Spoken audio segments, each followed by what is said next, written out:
This podcast is sponsored by Magic Rock Brewing. Currently, you can get free delivery on all orders over £40 and 10% of all online orders by using our code of TakesThatChance10.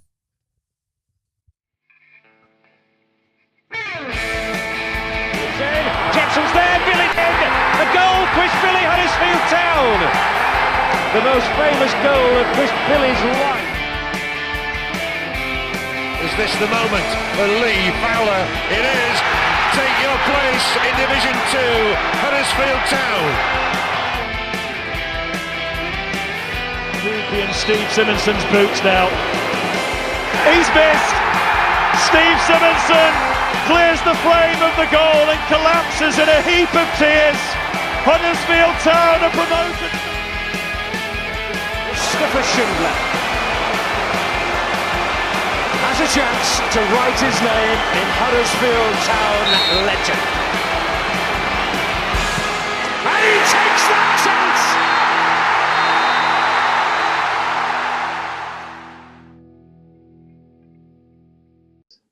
I'll keep an eye on comments if you want, Kosi. Oh, cheers, Pause. That'll be good. Ta. Good evening, guys and girls. Welcome to what episode are on? Oh God, I've lost count and everything after that night and that as well. I've even broken my midweek habit. I'll have to have a beer after that. Yeah, I ain't even got any fancy pants intro as well. I just want 2020 to come back. Not a lot of people say that. Honestly, it's 2021. Played for, lost for, and performances are getting worse, man. Here to go through the pain, to endure the pain with me tonight, we have got Phil Senior. Yeah, I'm so happy. I'm so happy on tonight. Here we've got Poz, the man who used to sing Scotty Malone's song at the top of his voice with his hat on, fist out, beard, drunk. Look what you've done, Poz. Look what you've done, mate. Made him the player that he was tonight. We got Cy Cropland, the man who can't wait for cricket season to come round. Neither can Yeah, up the India, that was good the other day, wasn't it? But anyway, we're not a cricket podcast, we are football. And wow, I was thinking today, preparing it, should we start with Watford? But no, let's start with Millwall. Phil, I thought first half it wasn't too bad. We were getting beat, obviously missed the penalty, bits and bats, but second half, mate, it turned like the weather. It just got worse, didn't it? Really poor. Yeah, we had quite a lot of possession, didn't we? Obviously throughout the game, but I think first half we looked quite tidy with it. There were a couple of opportunities that we built up, especially down the left flank. With we mentioned obviously just before we came on with Aaron's, it looked quite tidy and quite promising that, but it just generally got worse as the second half came.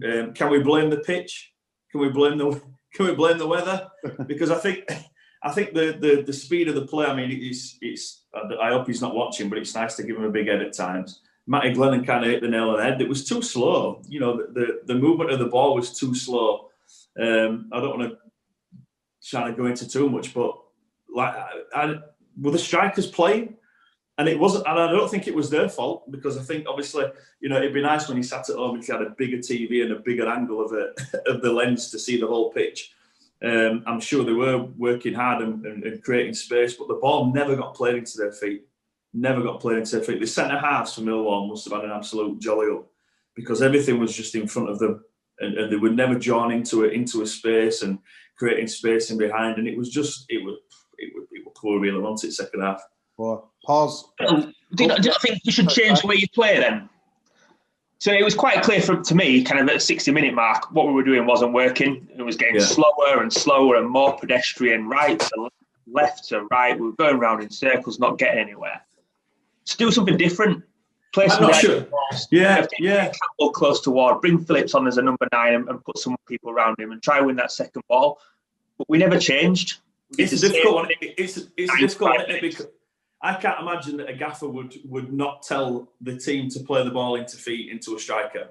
The way that we play, obviously, it's a game where it is fast flowing. It's playing the ball quickly, and to do that and to get into wide areas, if you're going to play to feet, and then obviously you've mentioned there turning over, but you've got to link in with your striker to create that space in behind. and that wasn't happening. So whether that's something, like you say, the manager wants them to do, try and move the ball wide and get it into wide areas, I'm not sure. But one thing that frustrates me is when we do get into the wide areas, I don't know if anyone's noticed this, but I keep picking up on it and it's really annoying me. When it gets to the wide man and it moves back into midfield, we seem to lose the ball every time. It seems to just be lost.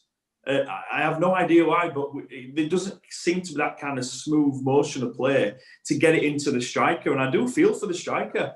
I can't really say many times this year where I've seen the ball actually played into a striker, into a position where they can actually hold it. It's always a fight. It's always like maybe a bit of a second ball or a loose ball that Campbell's got to go and chase. And maybe that's something that I don't know that needs to be looked at. But yeah, I agree. There's no plan B. There's nothing. It just seems to be the same side to side and no kind of rotation with the front man. Pause. First comment we've had is 48. It looked like Premier Season 2 to me. I think Matt Glennon kind of touched on that a little bit, and it's hard to argue. I think another comment here, only Naby Sarr wanted to play the ball forward. It just ground to a big halt, didn't it, mate? Last half an hour, we might as well have put the American presidency thing on there because it would have wasted time on it.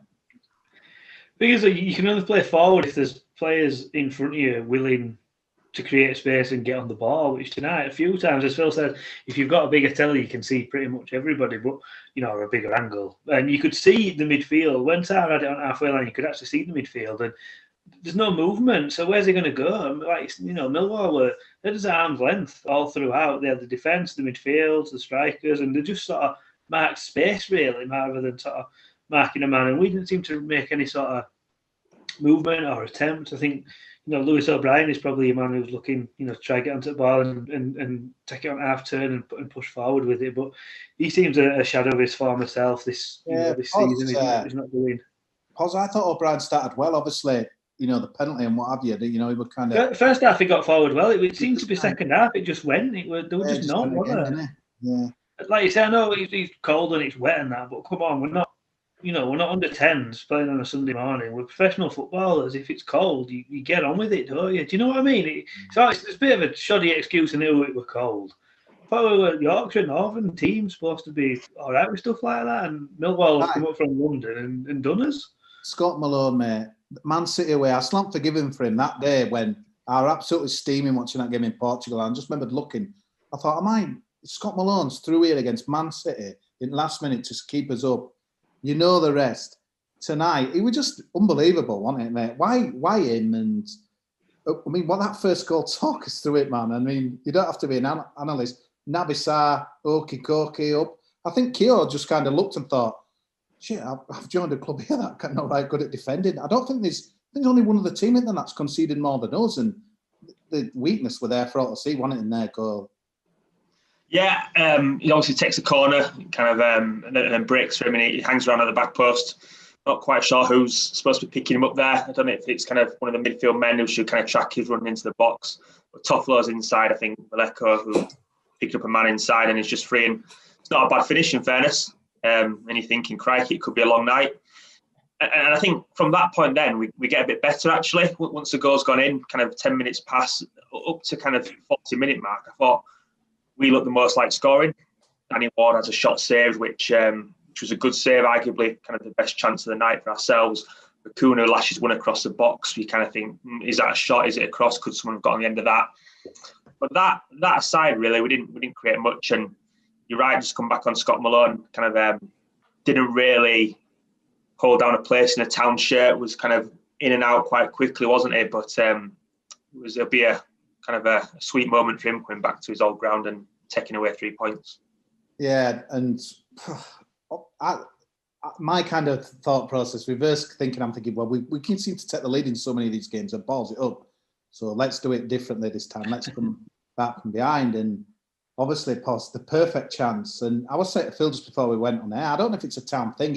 He's kind of reeled a couple of players off when he were there that, could always rely on to score a penalty. But I don't know about you, but in my town supporting life, I don't seem to be confident with anyone ever taking penalties. There's no one. I don't know if it's just a nervous thing because we're proper town fans, but just like Bakuna, the other match, I forgot when it was, when he missed, but tonight, I don't know about you, I thought, I just want confident all that he'd score. Strange, isn't it? Because in shootouts we generally do all right, as long as we're at Wembley and there's promotion at stake, we're all right. But I know what you mean. We do seem to miss, I know penalties are missed more these days than what they used to be. But you've just got to hit target, and he's obviously just gone for raw power and just got it a little bit too high. I think Glennon said 30 centimetres lower, and that goes in, and everyone's saying what a great penalty it is. But when you've gone 1-0 down, and it's a chance to get back into the game within 5-10 minutes or so. You've got to take that opportunity there, and something like that as well. When you're on a bit of a losing streak anyway, that can just knock a lot of wind out of your sails automatically. Something like that, and Campbell's an experienced player, and you've got to at least hit target. And if keeper saves a penalty, you say, well, do you know what, decent save, but to not even hit target in that sort of situation as well, it is disappointing. It's a disappointing miss there. Wasn't it disappointing, Phil? Because I don't know about you, but when I saw Campbell and Ward kind of there, obviously we don't know. I wasn't kind of sure, we were going to line up, but I thought, okay, not kind of getting a bit excited, but he never really materialised, and Ward were kind of more wide, and he had that opportunity there side that you mentioned, but after pretty much he was anonymous all evening, and it was strange. It was strange, wasn't it? It was strange how it worked. First half and second half, it didn't really seem to go down the right hand side, and everything just seemed to rotate around Toffolo and Aaron's on the left. And maybe it was a little bit obvious for Millwall. Pippa, for me, until last 20 minutes of the second half, we never really see kind of like a positive run forward. It was very deep, and the way that Millwall played, they weren't really threatening. If they won the ball back, there wasn't really a counter. It was all very slow, and I just think we had too many people. Might have picked up on it perfectly. The amount of times that we saw Lewis O'Brien in a full-back position picking up, I don't know whether it was a winger or a running midfielder, those players should just be passed on. We've got enough players at the back. We had, I think you mentioned there was 7 players and 3 players for Millwall. So 7 of ours to 3 players in Millwall. That should be happening. We should be braver. We should be braver at home to keep players higher up the pitch. And obviously put a little bit more pressure on them. So, I was very surprised that obviously we didn't make use of the two lads up front and try and get a few more balls into the box and get the ball forward a bit quicker. But obviously it didn't materialise that way, did it? No, it's a style of play that seems to have disappeared for me, though. If you didn't know Huddersfield Town, that was the first match you'd watched, and after that, well, you'd probably never watch again, would you? But if someone said to you, what is the style of play that Huddersfield Town have played tonight?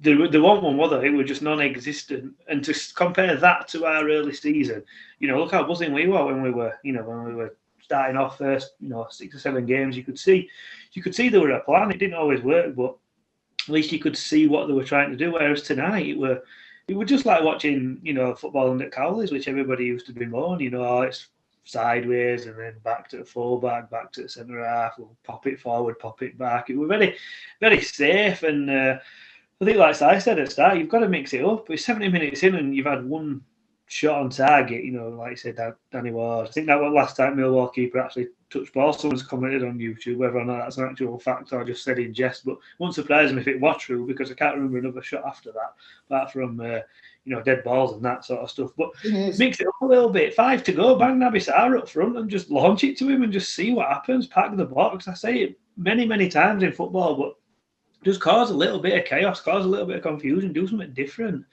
There were none of it. It's baffling, really. I mean, Carlos sort of seemed to storm off down end now, whether or not he's giving instruction to his players that they've not then carried out. That's for, to come out in interviews I've not seen all afterwards, but he didn't look right happy. And, maybe they do need a bit of a rocket up their ass, because that tonight just wasn't good enough. I've not been on for a while, but and I'm not sure everyone's feelings regarding Carol Lighting, but for me, it shows a big difference when someone as creative as him, who can play the little balls around the corner and look to play forward quickly. When you don't have those kind of players on the pitch, it can make a big difference. Bakuna, we can talk about him again as much as you want, but he gives the ball away so easily, and it's so slow and laboured, it's not moving quick at all. And I think that you miss that. Bring Emil Rowe back. Oh, mate, we're going to talk about him later, Phil. He's on my agenda. Should bring him back? Oh, man. Should want to come back and help us out again. Yeah, Chilwell, mate, as well.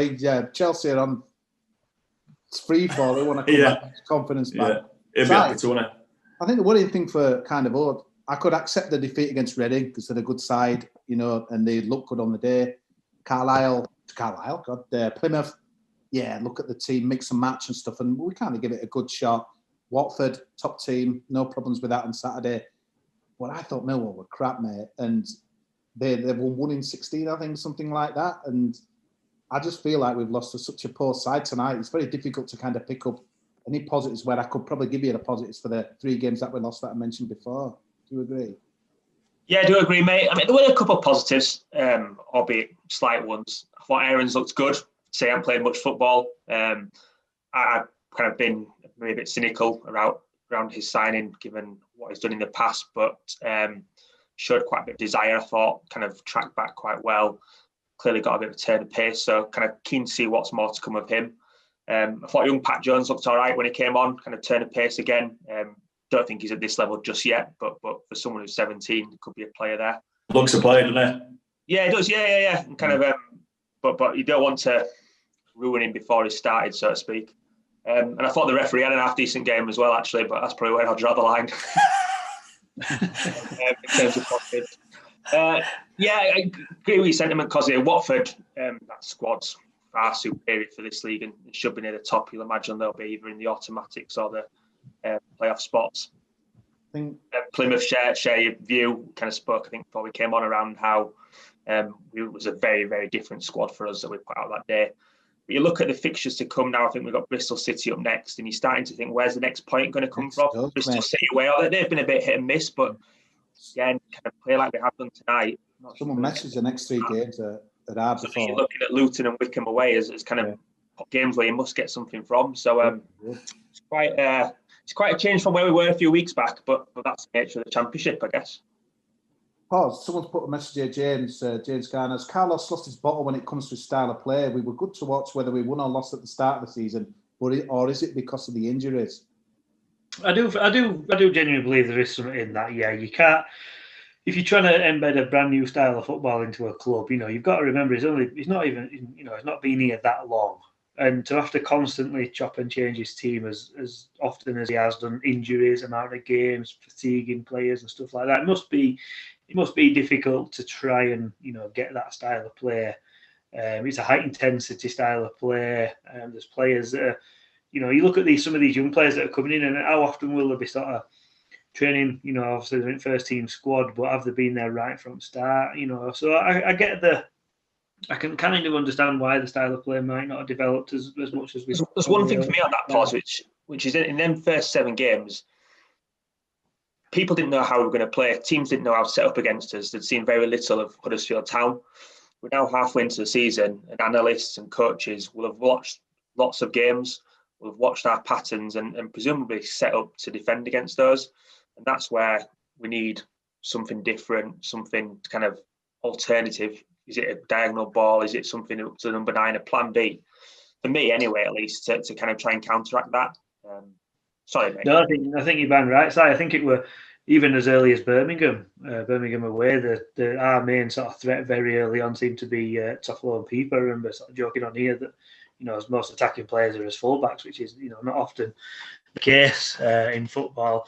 But I remember Birmingham sort of nullified Pieper and Toffolo, and we sort of struggled even back then with trying to break a team down. And I mentioned earlier lack of creativity. Millwall, they didn't need to play well today. They got the goal early on, and they were quite happy just to let us have the ball because there were literally no one. I think Benza came on 60 minutes, and I don't even recall him having a run down wing. I don't think he took anybody on. I don't think he made any difference whatsoever. Pritchard, he's a creative type of player, absolutely pointless, absolutely useless. There's no one on that pitch at the moment where I think, do you know what, if he gets that ball now, something might happen, albeit a pass, taking someone on. Diakabi, pause, don't lose faith there. Do you know what, if Diakabi played, at least it might be a little bit more entertaining to watch because you don't know what's going to happen, do you?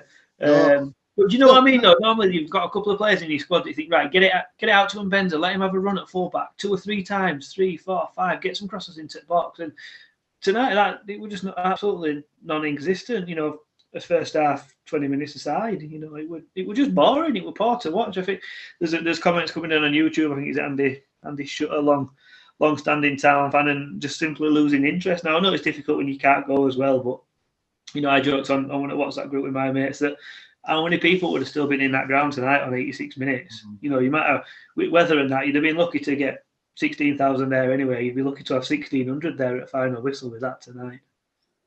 Phil, interesting one here from Pondicherry, and I think this is a feeling of a few Town fans. Just look at the subs Millwall brought on compared to ours.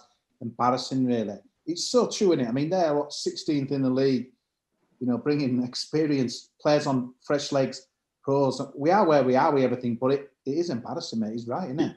Yeah, I couldn't believe the subs that they actually had on. There was a young lad, Parrott, as well, from Tottenham, who's highly rated. Always does well on Football Manager. But we've got a lot of injuries.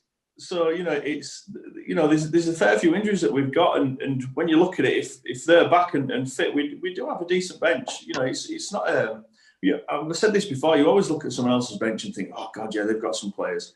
We still have, if we have our full squad, we've still got some good players to come onto that pitch and make a difference at the moment. I think, like I say, the signings that he's made are quite positive. Lad from Ireland and Aaron's, obviously, they're going to bolster the wide areas. And I do think we've got a little bit there. And, you know, I'd much rather have a young lad on the bench who's going to be up and coming and give him a chance than someone who's a bit of a journeyman and been there, done that. But that's just my preference. You know, yeah. A lot of fans are different. They want to see big names. They want to see someone who, you know.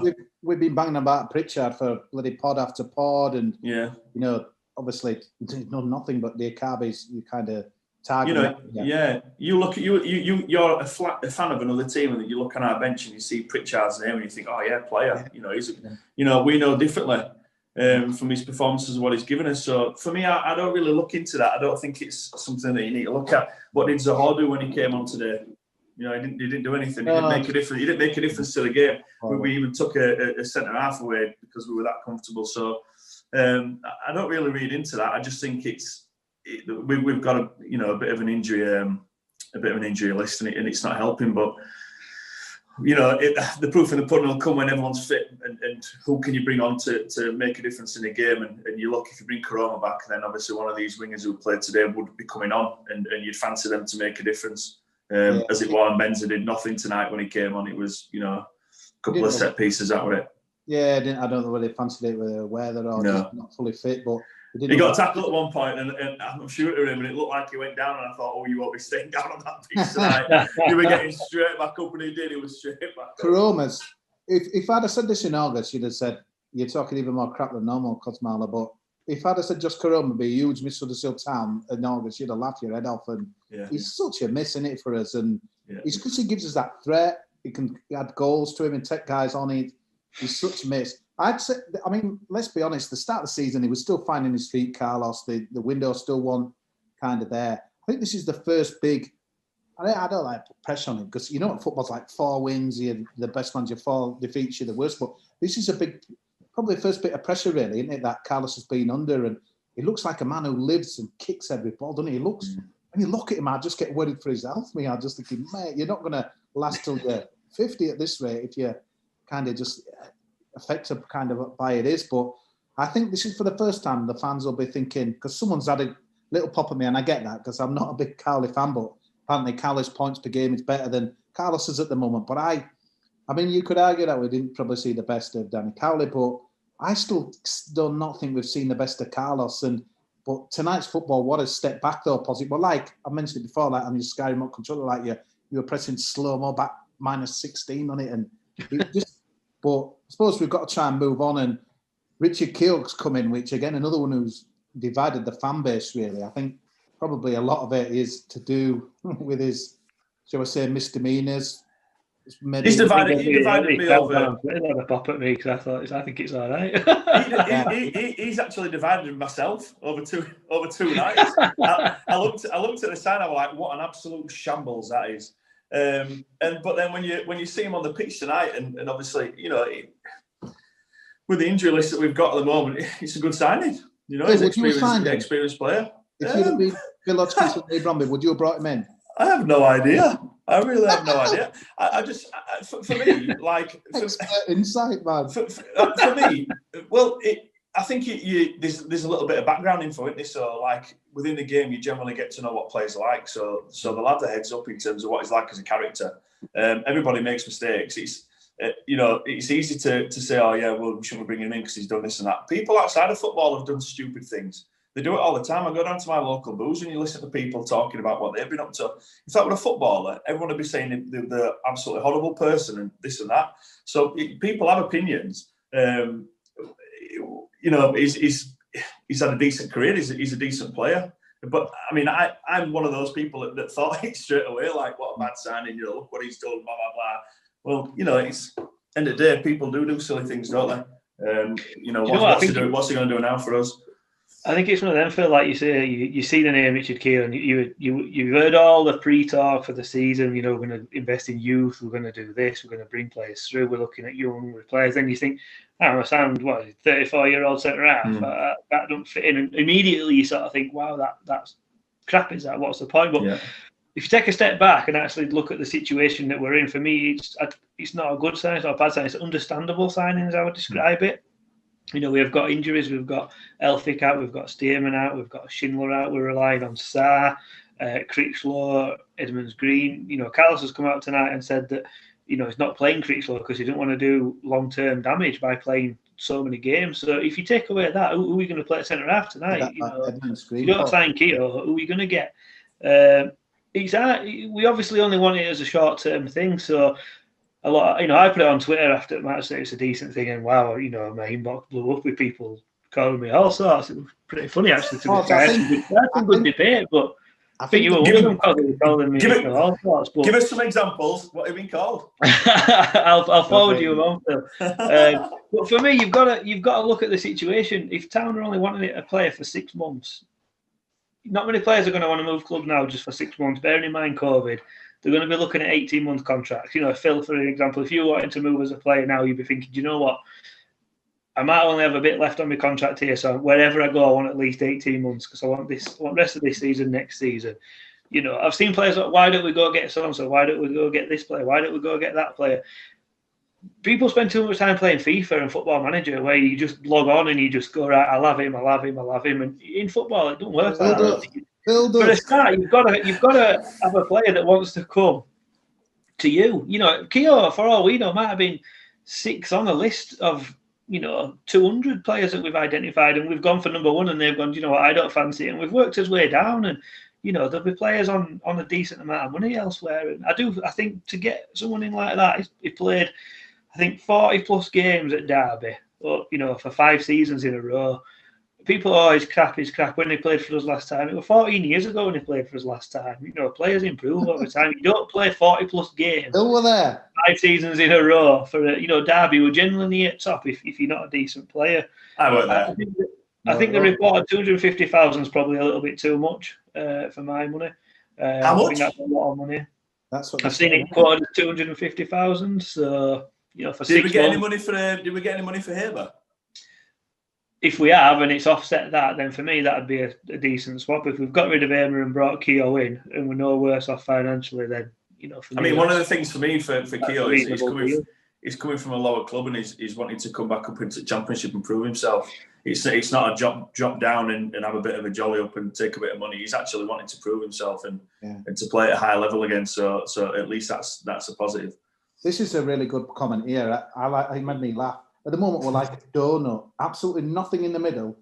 How much we miss Hogg and Eiting. It's so true that, isn't it? I agree. My first, you mentioned it, Phil, but my first kind of view when he left, because some people said, well, he dipped and what have you. Okay, maybe he had, and it'd been interesting to see if he come again. A playmaker. I don't see where the conductor of the orchestra is. We've said this before, and when Wagner were here, and now with this style of play, you need someone in the middle who can get on the half turn and drive and play. Look what O'Brien did today when he created that chance at the start.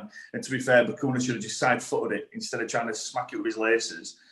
Almost impossible to hit it in that way. But he's on the half turn and turning and playing. We need players like that to be able to carry the ball for us. And Izzy Brown did it for us. I don't want to bring him back, but Izzy Brown did it for us. Casey Palmer did it for us. Eiting was doing it, but in terms of moving the ball quicker, not so much running with it.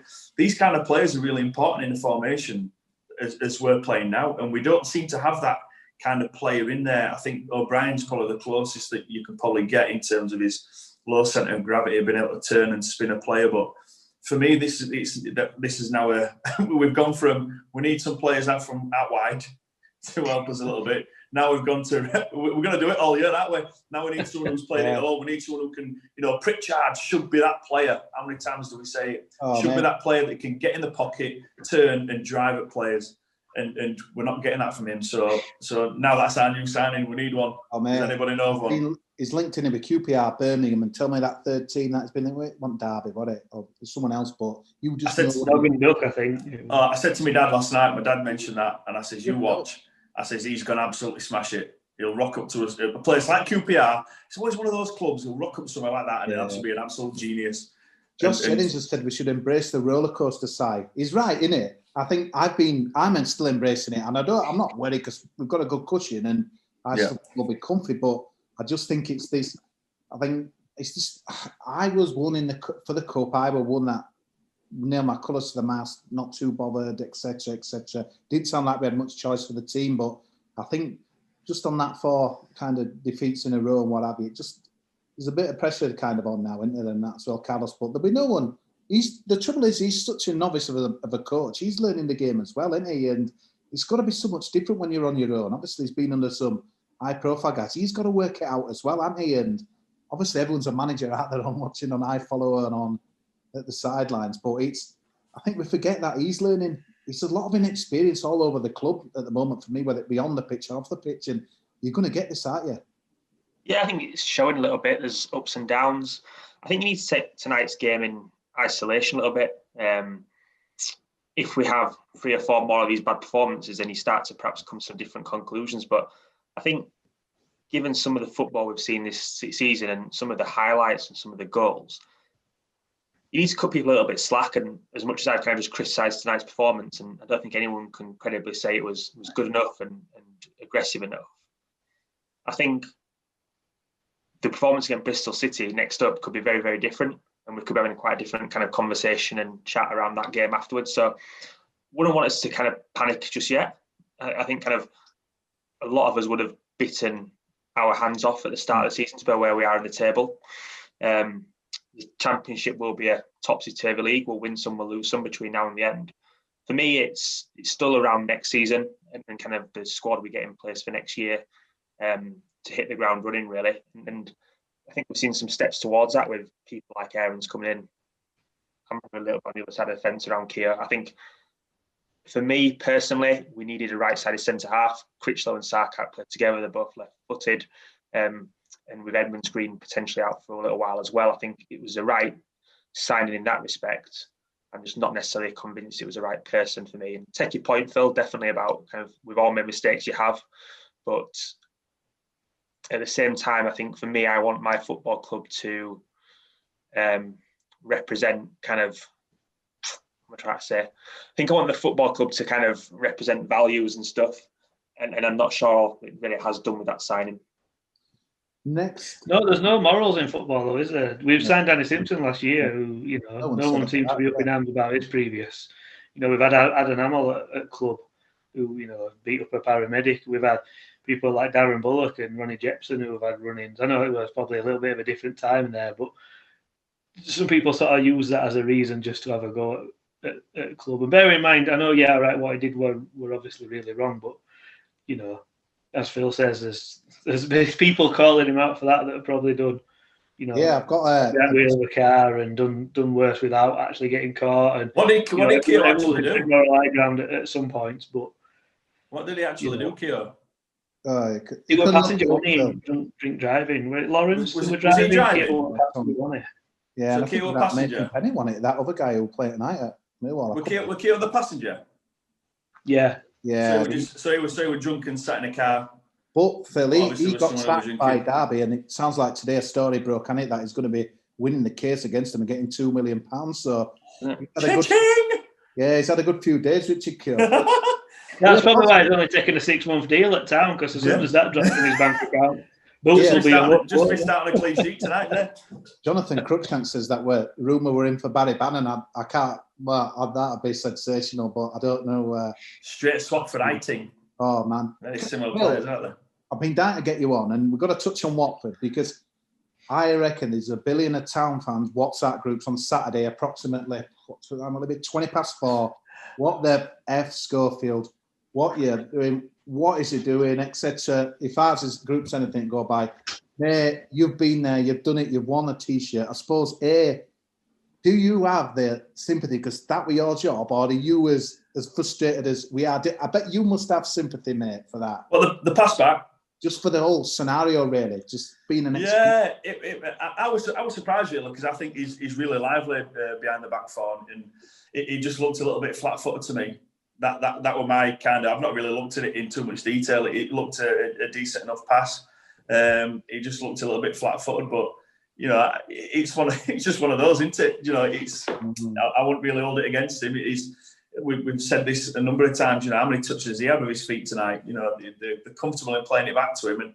And I think that's credit to him that they are, even in positions such as that, they're happy just to play it back. But I think for me personally, it looked a genuine mistake. And he just looked a little bit flat. He looked really deep on his line. He seemed to not move. It was almost like he was looking elsewhere and then thought, shit, ball's coming to me.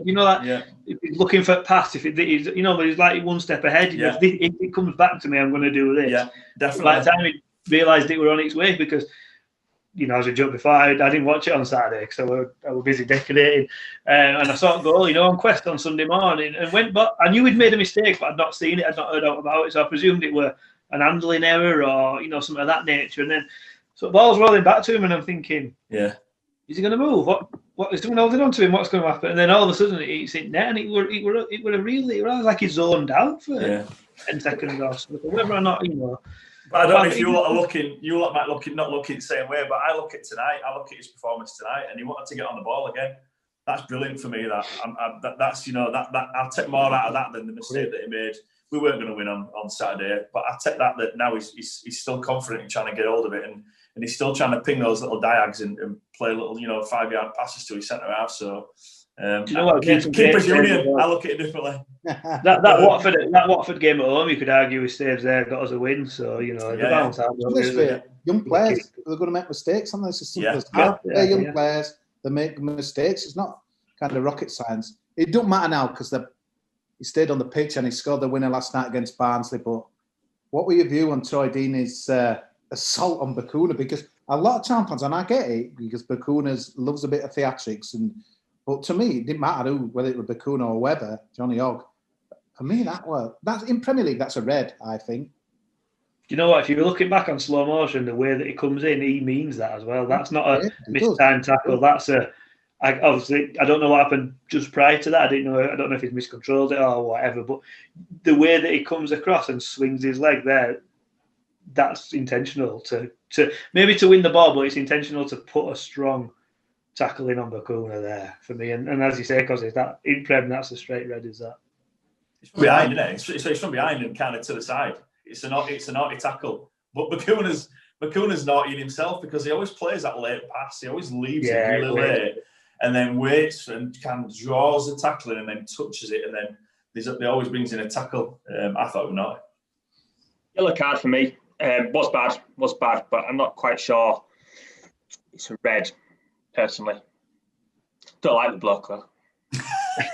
I don't mind him. I think he's all right. Did he ever on Talk Sport? Because he did a bit of Talk Sport, doesn't he? Did they mention it on there? I know you listened to. He did overnight. He did overtime when we beat him at home, and he got his manager sacked, didn't he? And that he couldn't wait to get on there. I'm going to say, guys, I can just steal something here. USC. It's not the American election. USC. Hang on a sec. Joe Biden. No. Dwayne Holmes spotted in Marston's or whatever, and it sounds like it's happening, doesn't it? I mean. Today, I think Matt Glennon referred to it. I don't know if it was Johnny on Radio Leeds, but he said there's some haggling between the clubs. So the people, it's interesting, isn't it? Because Radio Derby got it spot on, didn't it? With obviously Keogh, and it sounds like pretty much this is going to happen. It's just a matter of who's game of chess. But my first thoughts were, if we get him back, he's obviously a better player than when he left. But he played a lot of time at fullback for Derby, but he's kind of been playing kind of just behind the strikers. I suppose the big question is, could he replace Eiting? Would it be a good signing? I'll throw it out to you guys. What do you think? Should you go back even? We love it. What a funny one. Seems a bit of a middle ground, between experience and youth. I actually had a look, and he's only 26. That shocked me. Did that? And I thought, did he play for us when he was like 12 or something? Because I thought he was older than 26. But 83 games for Derby, scored 6. He's only scored 18 in his full career, so you could argue he's. His work has paused on it. You know me, a bit of research. I did it in second half rather than watching that. Passing, mate. What's his passing percentage? He's a funny one, he's obviously from Huddersfield. Is it similar to Ward, where an agent's come to us rather than us going to a player? He's not getting paid at Derby. Looking at what's going on there, there's financial trouble. Is it an easy get out coming back to town for him? I don't know. Would we scout someone like that? It's a comfy signing, doesn't it? But I don't know. He'd definitely add something, wouldn't it? Because he's got that energy and enthusiasm, which I think it'd fit well into Carlos and this kind of new brand of football. Maybe not tonight, but we're trying to do. But I don't know. Is it where we're at the moment as a fan base or as a club where we're still undecided about a player such as Dwayne? I mean, he's a good player. He's had some good performances at Derby. He's gone away from Huddersfield and he's massively improved. But is that the kind of, we've gone from wanting an Aaron Moy to Dwayne Holmes? Is that, is it, that's where we're at the moment? So if that is where they're at and it's kind of like a rebuild and we need numbers, we obviously, need players in those kind of positions. So maybe it's, he's done well at this level. He's been proven to do well at this level. My first question was the fact that we're signing a player from a team below us who doesn't play regularly for that team. And that's what I would, look at straight away. But I don't know. Obviously, it's down to the people who are bringing these players into it. And again, we hope to trust in their judgment. Yeah, I mean, I'd have confidence in Dwayne Holmes in the squad. I think he would be a good body to have around, a good option off the bench. What makes me nervous is suddenly Dwayne Holmes is playing number 10 week in, week out, and there's suddenly quite high expectations of him. I'm not sure he's at that level. I think he's a good option to have, particularly when we're playing Saturday, Tuesday. But it does make me slightly nervous that what kind of he's potentially going to be asked to do. And is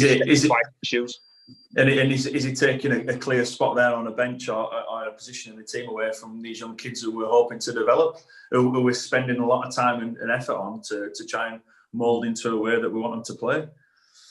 It sounds like... No, Matt Daly on the bench the last 2 games, and that's really surprised me. Do you think a signing like, I don't know, maybe this is just me maybe looking into it or thinking about it a little bit too much, but a lot of clubs now just use data to look at players. So it'll be presumably a data program, and they'll put in and they'll filter out, I want a player who's done this. Also, only data, the point at the moment is Huddersfield Town X. Yeah, click, tick. Because Izzy Brown. You know what I mean, though? Because it's one of them. Dwayne Holmes is one of them players that makes me wonder: who's watched him for a period of time and thought we need someone like Dwayne Holmes, or is it a case of I'll tap a few filters into a computer and we need a number 10 who's made X number of passes and had X number of shots, and basically it just gives you a list of players. Because I can't really see Town looking at someone like Dwayne Holmes as an individual. What's he done to be brought to the attention of the club? Lee Oates reckons that Corberan were tracking him at Leeds by all accounts. Thomas Bradshaw, Holmes is a low and mid-table championship quality player. Doesn't make me excited. He's a good squad player at this level. So he's a good kid as well. So he's well liked. He's a great character. I do know that. So maybe that's another part. I know Pozzy, you mentioned about that you're right. It's into a computer. Let's try and find these stats, etc. But a big part also is looking at that character of a player, and obviously maybe that might be a key aspect of why they want to bring him in. Huddersfield lad and good in and around the changing rooms as well. 850 grand. That's how much? 850 grand. I mean, obviously, you don't know if it's or what have you, but it's a bit of money. I don't know how long he's got left at Derby, but I suppose it's going to be a big turnaround there anyway. Rooney, and he's getting his own guys in and stuff like that as well. But it's weird, isn't it? Because all of a sudden we were kind of wondering what we were going to get in, and we haven't really mentioned Rolando Aarons is coming, and I think it's impressive that he's kind of come in and played straight away because he hasn't played much football for a long time. So he must. But he's had no one else to play, cause he? Yeah, well, there is that. fitness levels and stuff as well. But he does seem to have kind of a bit of swag and something about him. So kind of hoping that for the big thing. I think when you look at the season and all where it kind of is now, it's famous last words. I mean, someone tonight mentioned Hull City, because obviously remember them in January last year, and I don't think, to me, I think there's a lot more life. Sound effects as well. They did sell the best 2 players though, Phil, didn't they, last year in January though? So that makes a massive difference. Yeah, it makes a massive difference. But again, we could argue the fact that we've lost, Karoma's been a game changer for us. We've lost some game changers here that's made a difference. I was thinking about this behind. I know it's going back to the game, but if we had a Karoma on the pitch tonight and we won 1-0, what would we be saying about this performance? Because I sat there and it was comfortable again. I sat and I were kind of like just chatting to me young'un, and it was just a comfortable. I never felt once like we were going to concede. So are we happy to watch a performance like that and nick a win? Score a goal 1-0. What's the feedback then? Oh yeah, it was a good performance. Or would we still say the same? I think you've got to look at Millwall there though, Phil. They were just happy for us to. Oh yeah, I agree. But do you know what I mean? If it's 1-0 to us, their game plan changed. But I appreciate what you're saying. If that's 1-0 to us on that performance, you come away and say, solid. I think you make a good point, mate, because I've said it before. I know a few of the games were thrown back at me, but when we win, we play really well. We score sexy goals. I don't see the evidence. I know it's not at the moment, no. Timing it on a work goal pitch against Millwall on a Wednesday night in January, what have you. But I still think there's that bit to whether that can come high up. It does, because I think when you think of that promotion season, them are the things you just need to grind out, don't you? Yeah. And obviously, they got the first goal, but we've seen a lot of times in the last 2 months we've had the first goal, and we've lost his way, haven't we? But Jonathan Ogg, I mentioned him before, but he's such a miss for us. He's 32 years old, 33 soon.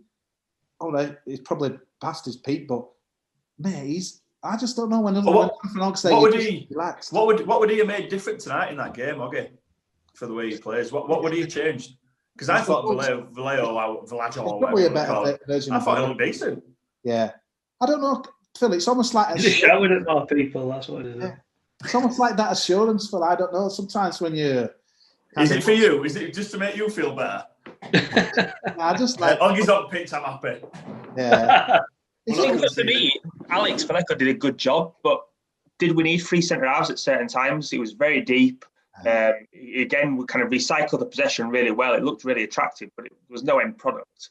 And I kind of sat there thinking, particularly at 70 minutes, take him off and put some more attacking minds on and just let your 2 centre halves do that job. And it's a bit of a gamble at this stage in the game, but we're down, we've got nothing to lose. And I got to push him further forward. He didn't do all wrong, and I don't think Hoggy would have done much better. But for me, at that point, that's when the tactics needed to change.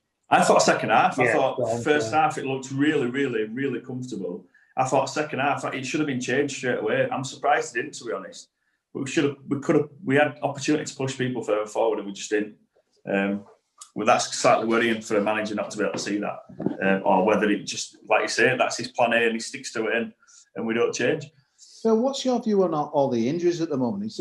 You often see people throwing stuff about the training sessions are too intense. A lot of people saying it without probably seeing the sessions. 2 and 2 makes 4.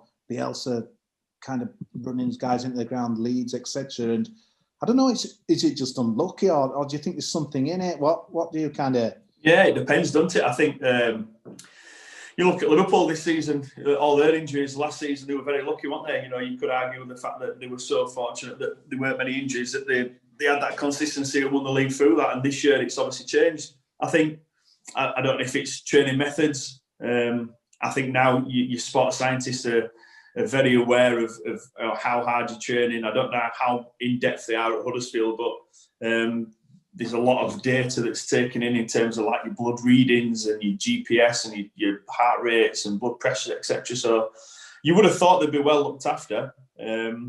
But the pictures are fantastic. Obviously the groundsmen are doing a great job down at the training facility. So I don't know. I just think it's probably a little bit on the unlucky side, really. But I mean, the schedule is hectic, but he's rotated his players. So it's not as if we've had one, set 11 and they've just been flogged. There has been a rotation there. So it's a difficult one, isn't it? It's frustrating at the same time because you do want to see a bit of consistency with who's playing week in, week out. That pitch tonight, obviously the rain's been horrendous. There's some poor people being flooded, probably tight in the area, but that's us. I mean, we had that game rained off in the first season at York, wasn't it? I think that's one of the game ever to be called off, isn't it? Because it wet. But it would interest. I saw a few. I'm no groundsman, but it was very muddy, wasn't it? And is that just because it were heavy rain? It would have been far off another few hours of this and probably not being on. But the ball seemed to hold up all right, didn't it? There were no excuses, were there, really, for our passing style. I felt a little bit bitter tonight, because I looked at the goal mouth and it looked really dirty. It looked really dirty, and I was like, "Yeah, get in." Because I had to deal with that crap. I used to have to put sand on the 6-yard box because it was so. I know it sounds bad, this, doesn't it? Because it was so flat. I wanted a bit of grass in my 6-yard box, and Ricky used to put sand there so I could tee off a little bit. It looked bad, didn't it? We've not seen it like that for a long time. What about that goal last night from that Newport guy? You must have watched it. And what finish? It's like someone just it went off the screen, and it's like someone just picked it up and threw it even further. I've never seen anyone ping a ball that far off the floor, and he literally had maybe 4 steps to it. He was literally stood in it, like he'd just gone for like a ping just over halfway, and he just carried on. What would keep him at the other end? Phil, if I'm cutting you off if you don't answer it, I want you to. But if you'd have scored that, mate. Shirt off, running off. Not the goalkeepers union. I don't want to celebrate because it's not fair. Come on, mate. What would you? I would have been running all over the place. I'd have been running everywhere, like Klinsmann, everything. He just turned around and started what did he do? Tap on bar or pull out or something? He just scored a goal. How many times he scored a goal? He probably did a right good celebration, but I probably didn't pick it up and it probably. No. Hey, listen, no keepers union. If you're scoring against another keeper, you're buzzing, aren't you? Absolutely. Phil, have you ever played in a game where something's been close or even yourself where it's like, bloody hell, or not really ever seen anything? Oh, what do you mean? In terms of like the long kick? The long kick to score? Or even a keeper scoring in 90th minute going forward. Not really, no. Matty Glenn obviously talk about his goal, won't he? And he buzzes off it's one of his bloody biggest stories. He's in my club now, all that kind of stuff. But I've never really, not during a game. Maybe a kick out of the hands and a little bit of pressure over the keeper's head. But I've not really seen anything as lucky as that.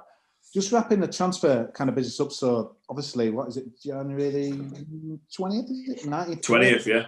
So I suppose the big thing for us, I think, and will he go? Pritchard's been linked with 3 clubs. He's on mega money. Will he get that mega money again? Probably not. I don't think many of these players are going to get the mega money again. So is he just going to stick it out a bit like the Akabi and what have you? Are we stuck with him? Because I think a lot of whether we get anyone else in, I think we've brought more in, I think, than we think if we do get Holmes in. But I just don't know whether a lot of it will happen. We have to get them out. It's so frustrating at the moment because players, I suppose you can't blame them, even though we might not be happy with them just sticking the contract out because they know that they're never going to get that again at the moment with COVID times. I think I've seen people mentioning, I think 300,000 or so for Pritchard. If club are haggling over, a transfer fee for him, then that's daft for me. Bag of Haribo and a Frey Bentos pie, chuck it in a bag and see you later, Pritchard for me. You know what I mean? Just get rid of him, get his wage off the books. Don't worry, what are you going to get? 300 or 500,000? It makes absolutely no difference. You'll probably pay that difference in wages to him if he stays. So if someone's rung up and said, is Alex Pritchard available? Yeah, he is, and you can have him for free. Just get him away, get him out of the club. Diakabe, I've heard people interested in him, and he's sticking around just because he's on 30 grand a week, which, as you say, because it's annoying, but between now and end of the season, that's £750,000. And would you move if you could earn £750,000 for not doing the right lot? Probably not. Let's be honest. He's going to get a move, whether it's going to be now or in the summer. He's still going to get a move in the summer. So what would you do? You'd stick around, wouldn't you? Why would you drop from 30 grand to 5 effectively somewhere else? It's frustrating, and like you say, I think it's hindering any potential targets that are coming in. But footballers out there, it's all about the money. So I'm going to make us even more depressed now. Emile Smith-Rowe, unless you've been off another planet, it's Arsenal season seems to be resurrected by this guy. It's incredible, isn't it, to see what he's done, and I think it just shows, especially at high level. I mean, we were there, and to see it's a different kind of academies and young kind of English players coming in and making an impact like he is, and I mean, obviously, it's really gutting in now because God, at Bellender, Talk Sport did a Paul, didn't he, about Neil Smith-Rowe's better than Bruno Fernandes and all this lot. I'm just worried that they're going to kind of hype him up. But I think he's just beautiful in it to see what he's doing, because he probably was good as one of the reasons we stayed in the division. His class, really kind of level-headed.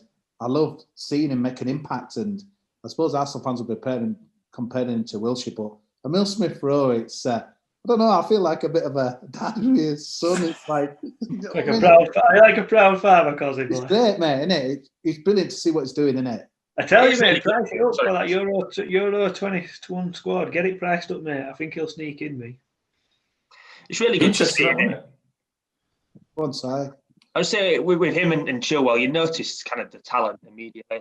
You always kind of felt they would be able to play at a higher level. The thing that surprised me with Emile Smith-Rowe is that it's probably taken him to December, January to break into that team. And I'm not sure if he's been injured, but obviously Ozil was kind of left out quite early on, and Smith-Rowe's not really broken until now, and that surprised me. I think the other thing I'd say is, having read a couple of interviews this week that Mark Hudson did, Danny Simpson did, they all speak about him as a really good character as well. A confident person, which I think you need to be probably as a footballer, and particularly in that number 10 role, but as kind of a character who bought into everything that Mark Hudson and Danny Cowley were trying to do. He was really disappointed to be left out when he didn't play for us, albeit we're trying to kind of look after him. So yeah, I wish him the best of luck, and kind of agree with you, Poz. I think and I hope he makes that squad. It certainly wouldn't surprise me. I certainly have him ahead of Lingard anyway. That's for sure. That was a really good interview, wasn't it, with Hudson and Simpson? It brings to light kind of what goes on behind the scenes, and you sit there and it's why is he on the bench, and they had a real keen interest still in his development, even in a position where we were fighting for our lives. They were still kind of concerned about how he would develop and looking after him. And I'm really pleased for him. He looks very comfortable. It looks like he's playing exactly the same as what he did when he played for us. And it's not, like you said, Kosi, it's nice to see really smile on his face, making a difference. Mate, it's quite ironic, isn't it, that he's ripping it up at the moment, and Jack Wilshere, almost kind of carbon copy, who we'll probably be facing. We haven't played Bournemouth at home yet, have we? But wow, I suppose it puts our chances in perspective. That I think Conor Uran's going to spot it. Jack Wilshere, both of them were kind of shopping. Yeah. I mean, I think the trouble is, it's not trouble, Phil, but these clubs this is the man who can just get us into that Premier League, aren't they? And they're willing to kind of do it. But he signed a permanent one as Wilshere, hasn't he? I think. Yeah, I'm not sure. This was a concern for me though when obviously we went up, and we can talk about this still, but it's this when we went into the Premiership, we wanted to be able to be that team where when you drop down, you had that kind of pulling power to bring a player in to take you back up, and that's what it still frustrates me now, even to this day. Obviously, with the way it's all turned out, that we haven't been able to do that. That's what excited me most about getting into the Premiership. The fact that we'd have a little bit of money behind us, and we could build a base and more in terms of the future. I weren't really, Premiership were nice to watch, but more for the future really of the club, and it's not panned out that way, and it's still a little bit bitter about that. It's a good backfield, doesn't it? Yeah, it feels like we're even further back than what we were. Yeah. And that's what's frustrating, really. And with the greatest respect, the signings of Richard Keogh only cement that view even further. Yeah, exactly. And you kind of think 2 years ago, and this is where we are now. And I get it's a project, and I get there's some rebuilding, and it can't be done overnight. But you think, crikey, there's been a few bad decisions that have got us to this point. Yeah, I don't really like bringing it back up because we've been through it, haven't we? You do think about it, don't you? Because you watch Sheffield United almost dying a slow death like we did. Yeah. Just the season's kind of nearly done in end of Jan and stuff. But I think, like you said, Phil, I think we all were under no illusions that we were, probably going to struggle to stay up or whatever. But it's just been in that better position, isn't it? When you look at Norwich, they're this is it. In the league again, aren't they? And they were terrible after lockdown. This is a problem, Kosi, because how will Sheffield United look next year? So what will that team, what will that squad look like next year when they do go down? Because I tell you what, they'll be in a 10 times stronger position than what we were when we went down. And that's for me, that's the most frustrating part, because that should have been us. That's what I wanted for us. I had a Tekken Sheffield United season this year. as long as next year it's a strong squad and you keep those players together. Because I tell you what, Wilder, if he stays, he'll have those players fighting again next year, and they'll be, we all had those predictions, didn't we, at the start of the season? And if I were to predict again for next season and they go down, they'd be one of my teams to go straight back up. I think that's the thing, isn't it? I don't want to go over old ground, but Wagner, because it felt the race were run when he went, but if he'd have, I think the big key is, can they get through the end of the season with Wilder there? I think, and then, like say, they go again. Dice were the same on it. Burnley went back with him. Norwich have done the same, kind of with the German guy, and but I suppose, God, if it wasn't gone now, it's gone. It's gone. Come on, let's not go over all this again. I kept speaking up at the end. God, and we've had a player who we lost, but we haven't got any more. Now everyone else is going to be in some position to go back. Somebody say something positive. Come on. I've got a positive. Here we go. Rain's on Saturday. We ain't got a game. It's raining. That'll do. We'll take that. We haven't got a game. So everyone can do everything, because you can do so much at the moment. And hey, we can paint, can't we, Poz? You can. You can buy some paint and decorate if you want. There's actually no game this Saturday, so we'll have a good Saturday, won't we? Next game, 7:00 Tuesday night. We're back on iFollow, and we're back on afterwards as well. We're going to do another one of these and that as well. So thanks for joining me, Phil Senior, Simon Copland, Ginger Ogre. It's over now. Because we've had a decent amount of watchers tonight on YouTube and a lot of nice comments coming in, which makes it a little bit easier to do the show as well. So thank you for everybody who's chipped in. And it's funny though, isn't it? There were a lot of people fired in and said, "Oh, I can't believe you're doing one." But often you talk to people who do pods that the most fun you have is when you get. It's weird, isn't it? We're sick people as football fans, aren't we? You get more people getting interactive than. Hey, listen, I used to work with a fella, and he's retired now. Great guy, and he can't get his head around football fans, because he says the emotion, they're so emotional. He says when you go to a game and you're shouting at referees, he says, why? He says because it's not going to affect your life. And sometimes when you have like results or things aren't going right, end of the day, we're doing something else tomorrow. And although it is the club that we love and we want them to do well, there's more serious things going on at the moment, and more things to life than worrying about Pippa not getting forward enough like he used to do. God, my dad's had the vaccine though. He's on his way back. Second job on the way. We won't be going to the ground because we won't want to watch that vaccine. Also, sorry about that. I won't mention his name.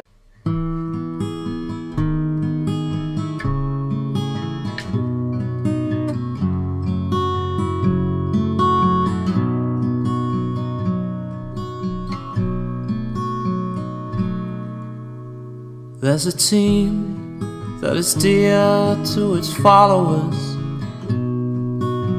The colours are bright blue and white. They're a team of renown, and they're the pride of the town, and the game of football is their delight.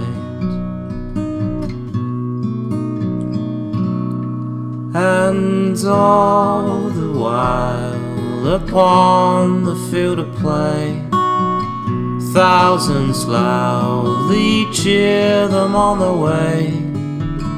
Often you can hear them say, who can beat the town today? And then the bells will ring so merrily, and every goal shall be a memory.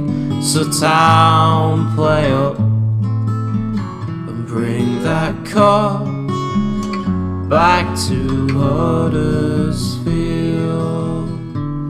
So town, play up and bring the cup back to Huddersfield.